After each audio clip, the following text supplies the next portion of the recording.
Fundamentalmente es difícil así prever lo que va a pasar o definir lo que está pasando, porque somos como alcohólicos anónimos. Abandonamos la asociación hace poco tiempo con el tema del Fondo Monetario para evitar los monitoreos que nos estaban haciendo, porque las cuentas evidentemente se están desmadrando. Pero más allá de ello, la interpelación del ministro de Economía de la semana anterior nos está demostrando que ellos están buscando una salida un poco más elegante. Es la de tratar de tener la mayor cantidad de poder absoluto. Como decía Natalia Botana, estamos en la etapa de los procónsules de la economía y de la política argentina, donde en un solo hombre se concentran todos los poderes.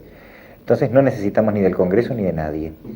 Y en definitiva lo que Cavallo está haciendo es correr para adelante, enfrentar al enemigo en una jugada donde nadie la cree. Y la jugada que él enfrenta es pedir que la gente le venga a decir Mingo de Valois. Lamentablemente, la gente no reconoce que el problema de la economía no pasa ni por los recursos, ni por el gasto, ni por el sector externo, sino que es un efectivo y mortífero cóctel de todo eso, más la dependencia profunda que tenemos de todo lo que sucede en la economía argentina, en la economía americana, que repercute en la economía argentina. Porque la convertibilidad después de 4 años todavía no fue comprendida. La convertibilidad no es un peso igual a un dólar. La convertibilidad es la relación bimonetaria que existe entre el peso y el dólar, que son la misma cosa, y en el equilibrio fiscal que debe darse para que esto se pueda mantener. De forma tal que si a los americanos les va bien, a nosotros nos va a ir muy mal. Va a subir la tasa de interés en los Estados Unidos en los próximos 2 años, vamos a tener una situación más difícil todavía que enfrentar en materia monetaria, específicamente en los pagos de deuda externa. En fin, nos vamos a encontrar con mucho más recesión con deflación, una situación bastante particular, una crisis muy específica donde tenemos déficit comercial, cuentas que no cierran, índices de precios al consumidor que reflejan más las variables de lo que está pasando en el exterior que lo que pasa dentro de nuestra propia economía. Y encima, sin las alhajas de la abuela para irnos al Montepío a buscar plata. Veo un escenario muy difícil a partir del 95, un ajuste muy, pero demasiado duro para una población que siempre va a ser la misma en pagar. Y no nos estamos dando cuenta de que cada vez tenemos menos posibilidades de pagar.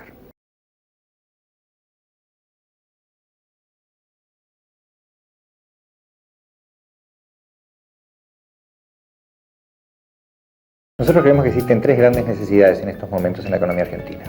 Primero, establecer exportaciones para poder tener equilibrio medianamente bueno. En segundo lugar, hace falta generar empleos. Y en tercer lugar, recrear un nuevo Estado. No sé si en ese orden o en cuál orden, pero esas son 3 prioridades necesarias. Hace falta generar exportaciones y hace falta crédito para eso, a determinados sectores, no a cualquiera. Y fundamentalmente para ello tenemos 2 formas: o liberamos las reservas como lo permite la Carta Orgánica actual del Banco Central y las ponemos al servicio de la producción y de la economía, como lo preveía aquel sabio artículo 3º, inciso A de la Carta Orgánica del Banco Central del año 46. También con eso se podría obtener el resultado de pagar adelantada la deuda, 1 año, y obtener con eso respiro fiscal y poder utilizar el superávit primario en cosas que son realmente necesarias, como obras públicas que están faltando. El desempleo es un subproducto que se puede obtener de esta situación, porque evidentemente a partir de ahí se generarían nuevos puestos de trabajo intensivo. Quiere decir que la política monetaria también tiene que estar un poco medida, mesurada y terriblemente acotada a planes y metas cumplibles para poder satisfacer este esfuerzo fiscal que se va a hacer. Hacen falta vertebración. Estamos ingresando a cuadros de acuerdos plurinacionales como es el Mercosur en poco tiempo, y evidentemente hay que tomar ciertas medidas, y fundamentalmente para ello medidas que solucionen problemas de las economías regionales. Nosotros creemos que hoy por hoy es necesario tener también una fuerte política de planeamiento estratégico para las economías regionales, que no hay. Y fundamentalmente la redefinición del rol del Estado es prioritaria, porque necesitamos un Estado que oriente. Hoy lo que tenemos es un Estado totalmente ausente, desertor, no en términos militares, sino como decía Séneca, desertor de sus deberes sociales y cívicos. Y no lo decimos por un problema moral solamente, lo decimos por un problema económico. un país con habitantes mal alimentados, con habitantes que no tienen educación y con habitantes que no tienen salud, evidentemente no puede plantearse ningún tipo de crecimiento ni acá ni en ninguna parte del mundo. Y eso es lo que tenemos hoy. Nosotros tenemos que trabajar sobre esos 3 planes, los hemos publicado en ámbito financiero, salió una nota de Rico, perdonen el chivo, pero en ámbito financiero salió publicado el 18 de julio, si mal no recuerdo. Crecimiento con estabilidad se llama, porque la estabilidad no la podemos concebir por lo que hoy tenemos. Hoy lo que tenemos es una economía tipo Karen Kinlian, ¿no? Esa chica que estaba conectada al respirador automático, ¿no? Y nosotros creemos que la estabilidad es dinámica, no es esto. Nosotros en primer lugar creemos que la economía abierta es naturalmente buena y satisface todos nuestros requerimientos, porque fíjese usted que lo que nosotros proponemos no es más que lo que proponía Keynes en 1933 cuando sacó su famosa teoría sobre cómo regenerar el nivel del empleo, y que después fue mal copiada por Previch en los planes de 1940 cuando decía que si usted quiere mantener un equilibrio monetario, si usted quiere mantener un equilibrio fiscal, si usted quiere mantener todas las cosas tal cual están, pero dar un cierto grado de sensibilidad social, entonces no lo dude, apuesta a la construcción, y es lo que hace Cavallo. Nosotros queremos hacer lo que decía Keynes, y eso que no soy keynesiano. Sí, iba a preguntar, porque está un poco pasado de moda. No, pero yo creo que el problema no es que esté pasado de moda. Keynes requería determinadas cosas, ¿no? Pero creo que tenemos que volver a recrear y repensar nuevamente cuáles son las verdaderas políticas que el Estado debe llevar adelante para evitar este tipo de situaciones que hoy se dan, porque evidentemente el mercado solamente asigna recursos, pero no puede dar soluciones a los problemas sociales de ninguna clase. No es su rol. Es más, también creo que lo dice Juan Pablo II en Centésimos Años. Pero fundamentalmente nosotros decimos que cuando la situación está tan mal no puede no haber una intervención. Y si no, fíjese que uno de los grandes problemas que tiene hoy la economía argentina es la falta de ahorro. No hay ahorro público, porque no hay ahorro doméstico. El argentino hoy no define ahorrar per se. Le sacan toda su capacidad con la presión tributaria. Por consiguiente, requiere de un Estado que oriente, requiere de inteligencia de mercado. Hoy el Estado no la brinda. Fíjese lo que pasa con el agro. Es patético. Patético. Se acabó la Junta Nacional de Grano, el productor no sabe cuál es el precio de cosecha. Entonces, puede hoy plantar o puede hoy tener el ciclo ganadero, no sabe con cuánto va a salir. Y ahí es donde viene el principal dilema, porque la inestabilidad del agro es la estabilidad del resto de la economía. Yo creo que está faltando mucho Estado, pero no estatismo, Estado orientador, un Estado que permita tener un horizonte de previsibilidad, que dé señales claras de cuáles son sus rumbos y sus inserciones en el mundo. ¿Cuál es la inserción que tiene hoy la Argentina en el mundo? ¿Cuál es la apertura de la economía? Brasil. Después nada más. Tratar de encontrar algún nicho que nos podamos meter en el NAFTA. Terminar en la Comunidad Económica Europea. ¿Y qué pasa con las corrientes mundiales del siglo XXI? Ahí no entramos. Mientras nosotros nos estamos preocupando por los aranceles, los negocios chilenos avanzan como las hermosas alpacas en los nevados andinos, a paso hermoso, firme, seguro, y llegan. Nosotros no sabemos todavía qué inserción vamos a tener en el mundo. Y ese es un problema del Estado, no del mercado. ¿Cuál es el punto de vista referido a las privatizaciones? ¿Qué harían ustedes en caso de alcanzar el gobierno? Yo creo que en primer lugar lo que hay que hacer es, prima facie, poner en orden los entes reguladores. No están actuando como deben, lo están haciendo con mucha lentitud. En segundo lugar, yo creo que hay que revisar algunos tipos de contrataciones para tratar de recuperar allí nuestra renta. Nosotros hoy esa renta la hemos perdido. Y hay que tratar de renegociarla y hay que encontrar los elementos y los instrumentos para renegociarla. ¿Qué significa eso de revisar algunas contrataciones? ¿Qué sectores, qué rentas? Yo creo que lo que hay que tratar de hacer es ver qué es lo que está bien y qué es lo que está mal. Hoy por hoy aceptamos que lo que está mal y punto. Bueno, yo creo que hay que reencaminarlo. Eso no quiere decir reestatizar nada. Eso es sentarse en una mesa y redefinir las cosas nada más. Si nosotros nos fijamos con qué se están haciendo hoy las inversiones en las empresas privatizadas, evidentemente nos vamos a encontrar que está siendo hecho con los aumentos de los cuadros tarifarios habidos. De esta forma, también el Estado podría haber sido superavitario.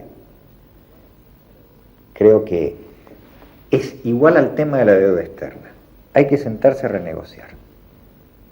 Y renegociar en términos que nos convengan a todos, no solamente a un grupo, porque es demasiado la mega concentración de poder económico que existe en esta economía, y no creemos que eso sea saludable para el cuerpo orgánico de la nación, como decía Franklin Delano Roosevelt en 1933. ¿Ustedes visualizan algún sector particular de las privatizaciones sobre los que fijarían su Renta petrolera. Prima facie, renta petrolera. Es fundamental redefinir la renta petrolera. Ahí hay una fuerte evasión.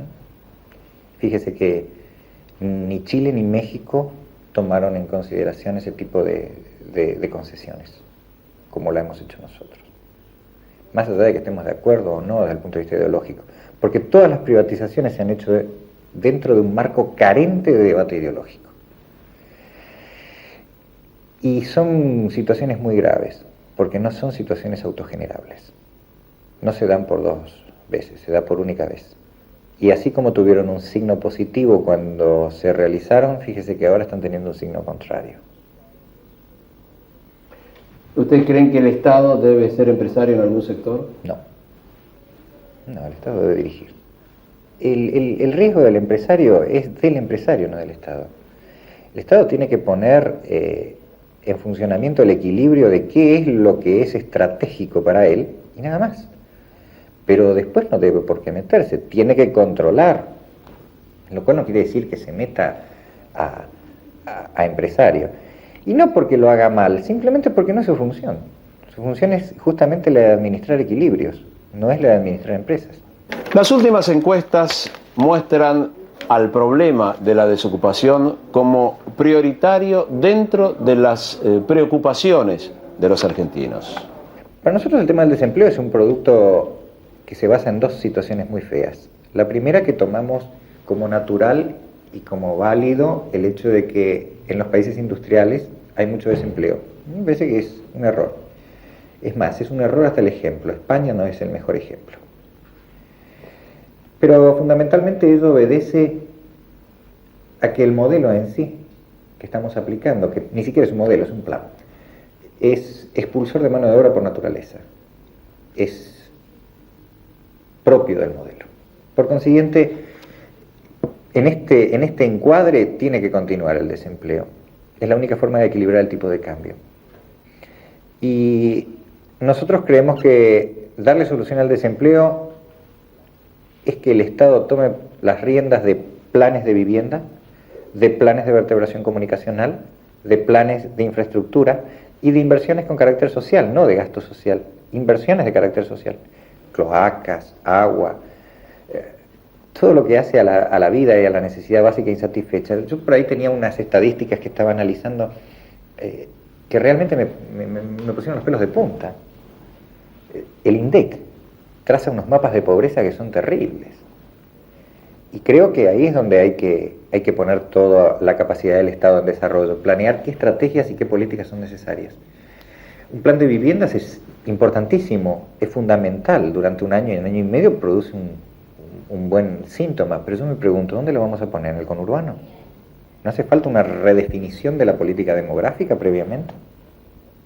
Porque si la vamos a concentrar en el conurbano es una cosa. Ya de movida, entonces, estamos mal administrando la crisis. Creo que hay que, como se dice a veces en el fútbol, parar la pelota, mirar bien cómo se va a hacer la jugada y recién hacerla. Porque estamos pateando pelotas a cualquier lado y no estamos pegando nunca un solo gol. Y menos con el desempleo. Un tema que largamente preocupó a los argentinos fue la deuda externa. Hoy está como borrada de la mente. No ocurre así, sin embargo, con los dirigentes políticos. Para nosotros la deuda externa es un problema muy serio. Durante las últimas negociaciones, y esto ya hace prácticamente 12, 13 años que se viene haciendo siempre igual, siempre se ha visto nada más que la posición de los acreedores externos. Jamás se ha visto nuestra posición argentina. Siempre se ha tratado de agradar de alguna forma, hemos entrado al Brady. En fin, yo creo que hay que sentarse y renegociar. Renegociar nuevamente luego de haber hecho un pago, demostrar la buena voluntad de querer seguir pagando. Y no quiero entrar en el viejo cuento de del burro que se murió cuando aprendió a trabajar sin comer, porque eso es lo que nos va a pasar. Yo creo que los próximos años van a ser muy críticos en materia de sector externo, sobre todo de pago de deuda externa. Solamente de deuda pública entre capital e intereses vamos a tener que erogar casi 34.000 millones de dólares. Pública. Faltan un montón de cosas. Los datos no son muy simples. El doctor Cotani por un lado dice, no, es equivocado, porque si yo saco deuda, pero vuelvo a poner deuda, en realidad la deuda no existe. Todas esas cosas son muy lindas, pero después los números terminan diciendo que debemos más. Con la situación fiscal que tenemos, evidentemente, esta política económica, con la Secretaría de Seguridad, a mí me garantizan recaudación siempre y cuando haya represión. Lo estamos observando. La situación no es muy buena. Creo que nuestros acreedores tienen que comprender que si quieren cobrar mejor, pueden cobrar mejor, pero primero que nos dejen crecer. No nos oponemos a pagar. Las deudas se pagan, aunque no estamos de acuerdo con esta deuda, como fue instrumentada. Convengamos que en la plataforma electoral del radicalismo del 83 decía determinar la deuda lícita de la ilícita, y después metieron todo en la misma bolsa. Creo que hay doble discurso con respecto a ese tema por parte de muchos. Dicen, no, no la vamos a pagar, y después sí, la pagan. Nosotros decimos, la vamos a pagar, pero en otros términos. Primero tenemos que crecer nosotros, si no, no van a cobrar, salvo que se quieran quedar con esta enorme cantidad de miles de kilómetros que tenemos en la Argentina para venir a utilizarla de otra forma.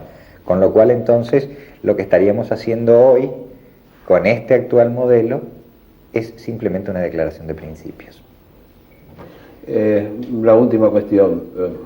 ¿Cómo ven ustedes la situación de la deuda interna del Estado? ¿Cómo ven, entre otras cosas, la cuestión previsional entre la deuda interna? Bien, yo creo que no hay en estos momentos ningún tipo de política con materia por parte del gobierno, con materia de deuda interna ni demás, salvo la de asumir y hacernos creer a todos que esto es una deuda flotante que de a poco se va reconvirtiendo y que no es nueva deuda. Yo pienso que la explicación está un poco en la pregunta anterior. No pueden haber soluciones mientras se transfiera lo que se está transfiriendo. 14.000 millones de dólares se va a transferir el año que viene. Y pienso que en estas condiciones no hay soluciones. Por eso le decía, la deuda interna como la deuda externa es sentarse y renegociar. Y estamos abiertos a renegociar todo lo que sea posible, pero con una posición no claudicante, sino a ustedes les va a ir mejor si a nosotros nos va mejor. No es un voluntarismo irracional, es una simple lógica. El banquero entiende muy bien cuando sus intereses les van mal. Y si no, fíjese, habían previsionado el 29% de lo que después aceptamos como Brady, lo mandaban a pérdida. Graciosamente se los reconocimos y se los pagamos. Creo que es un problema de voluntad política. Las encuestas en los últimos días vienen mostrando que la tendencia de los votantes continúa siendo a favor del presidente Menem. Resulta entonces no fácil de comprender la existencia de algunas especulaciones sobre rechazos al actual programa económico. Yo creo que su pregunta es demasiado compleja. En primer lugar, porque la sociedad no tiene, ni conoce siquiera, qué es lo que está pasando. La información que existe es muy lábil, muy amplia. Pero por otro lado, fíjese usted que la gente ha recibido y ha aceptado la inoculación de la vacuna hiperinflacionaria. En el 89, todos veíamos a la gente de los supermercados comiendo al lado de las góndolas y sentíamos pena, porque eran menesterosos, pobres, etc. Ahora, si vuelve a pasar una cosa así, son delincuentes, habría que fusilarlos, diría la gente. Sucede que en hiperinflación perdemos todos, y en estabilidad muchos ganan, pero muchos más son los que pierden, y hemos perdido la noción de solidaridad. y hemos entrado a la noción del egoísmo. Como nos va bien, queremos que esta situación perdure. Y evidentemente, con respecto a los votos, la gente maneja poco y nada 5 puntos que Ann Arbor definió como la política que se debe manejar antes de las elecciones, ¿no? Fundamentalmente no manejan los rush de demanda, no maneja siquiera cuál es la situación, maneja los últimos 10 días, 15 días. Y cuando uno es un alcohólico y abandona Alcohólicos Anónimos, como dije al principio, yéndose del FMI, evidentemente lo que está tratando de hacer es poder mantener algún tipo de demanda agregada que permita pasar bien esta cuota electoral, ya sea en las provincias, ya sea en la nacional, en donde fuere. Creo que la gente tiene mucho pavor por el hecho de lo que puede pasar con una devaluación, porque la gente no es tonta. La gente sabe muy bien que sus ingresos van a perder muchísimo frente a lo que se van a duplicar o triplicar o cuadruplicar sus deudas. Y la gente, ese consumo postergado que tuvo en etapas inflacionarias, mega inflacionarias e hiperinflacionarias luego, evidentemente lo valora en su justa medida y no se le puede decir que está mal. El problema es que los argentinos seguimos manteniendo un horizonte de corto plazo en nuestros razonamientos. La prueba de ello son los depósitos. Ningún depósito da más de 2 años. Y si no, en el firmamento de este modelo neoconservador liberal, fíjese, las AFJP nacieron como estrellas enanas. Y yo me pregunto, ¿falta de comunicación o falta de confianza por parte de la gente?